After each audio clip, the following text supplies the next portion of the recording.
పవిత్ర యాత్ర వారి జీవితాల్లో చివరి మజిలీ అయింది. మహిళలు, వృద్ధులు, చిన్నపిల్లలు ఇలా అంతా చూస్తుండగానే అగ్నికి ఆహుతయ్యారు. అసలేం జరిగిందో తెలుసుకునేలోపే వారి బతుకులు బుగ్గిపాలయ్యాయి. అసలు మక్కా యాత్ర ఎందుకింత విషాదంగా మారింది?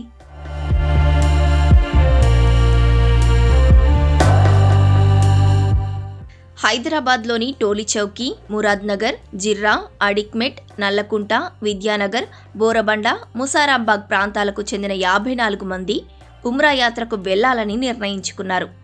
ఈ నెల 9న హైదరాబాద్ నుంచి బయలుదేరి 23న తిరిగి చేరుకునేలా షెడ్యూల్ ప్లాన్ చేసుకున్నారు.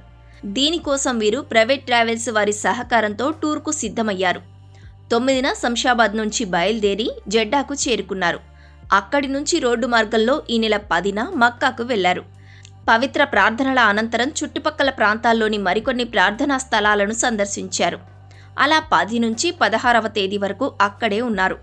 అనంతరం ఆదివారం రాత్రి మదీనాకు బస్సులో బయలుదేరాలని అనుకున్నారు. అయితే 54 మందిలో 4 తమకు ఆరోగ్యం బాగాలేదని మరుసటి రోజు వస్తామంటూ ప్రయాణాన్ని వాయిదా వేసుకోగా మరో 4 కారులో వస్తామన్నారు. దీంతో డ్రైవర్ సహా 47 మంది బస్సులో బయలుదేరారు.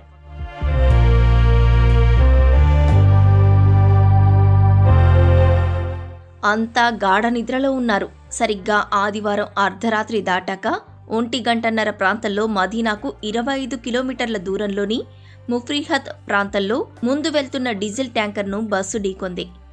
దీంతో ఒక్కసారిగా బస్సంతా మంటలు వ్యాపించాయి. క్షణాల వ్యవధిలోనే పూర్తిగా దగ్ధమైంది. చూస్తుండగానే 45 మంది కాలిపోయారు.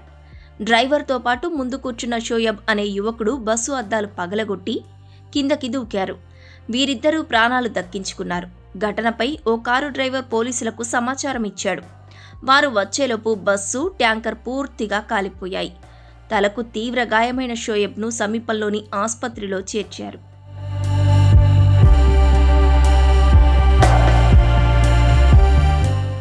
నలభై 45 మంది, అందులో ఒకే కుటుంబానికి చెందిన 18 మంది ఉండటం అత్యంత బాధాకరమైన విషయం.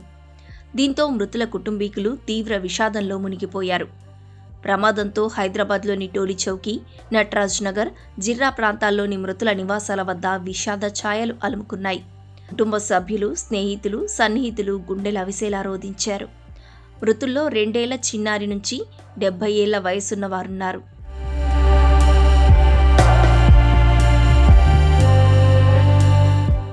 అటు ప్రమాదంలో మరణించిన 45 మందికి సౌదీలోనే అంత్యక్రియలు నిర్వహించనున్నారు.